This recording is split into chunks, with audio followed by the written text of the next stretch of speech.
시청역 역주행 사고로 사상자 16명이 나온 가운데 경찰은 60대 운전자를 입건해 수사를 이어가고 있습니다.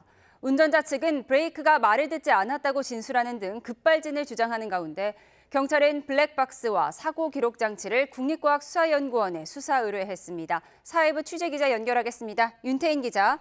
네, 사회부입니다. 네, 오늘 오후에 경찰의 중간 수사 브리핑이 있었는데요. 어떤 내용이 나왔습니까? 네, 그젯밤 9시 반쯤 시청역 인근에서 일어난 역주행 사고를 수사하는 경찰은 오늘 오후 서울 남대문 경찰서에서 수사 상황을 브리핑했습니다. 경찰은 운전자 A씨를 입건해 수사를 이어가고 있습니다. 현재 갈비뼈가 부러져 입원 상태인 A씨에 대해 조만간 조사를 진행할 수 있을 것으로 보인다고 밝혔습니다. 사고 당시 함께 차에 타고 있던 A씨의 아내에 대해서는 어제 참고인 조사를 했다고 말했는데요.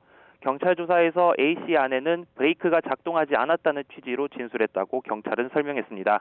A씨 측은 차량 속도가 갑자기 높아지며 제어가 되지 않는 급발진이 있었다고 주장하고 있는데요. 경찰 조사에서도 같은 취지로 말한 것으로 보입니다. 반면 경찰은 브리핑에서 정차 지점에서 스키드 마크를 확보했다며 스키드 마크는 기본적으로 제동 장치가 작동해야 발생한다고 말해 운전자 측 주장과 상반되는 정황을 확보한 것으로 보이기도 했는데요. 이후에 스키드 마크가 아니라 부동액이나 엔진 오일 냉각수가 흐를 때 생기는 유류물 흔적인 것으로 정정했습니다. 경찰은 또 인명피해와 관련해 부상자 1명이 추가로 확인됐다고 밝혔는데요. 이에 따라 이번 사고로 인한 사망자는 9명, 부상자는 7명으로 집계됐습니다. 네, 그렇다면 급발진 여부에 대한 조사는 어떻게 진행되고 있습니까? 네, 아직은 추가 사실관계 조사가 필요합니다. 경찰은 이를 위해 블랙박스 영상과 호텔 주변, 사고 현장 주변 등 CCTV 6점을 확보해 국립과학수사연구원에 분석을 의뢰했습니다.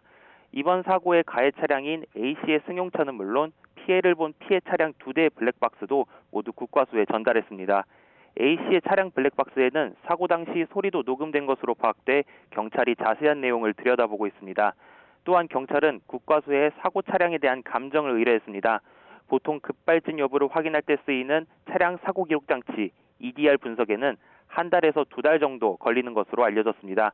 하지만 경찰은 사고의 중대성을 참작해 가능한 분석 기간을 단축해 사고 경위를 조사하겠다는 방침입니다.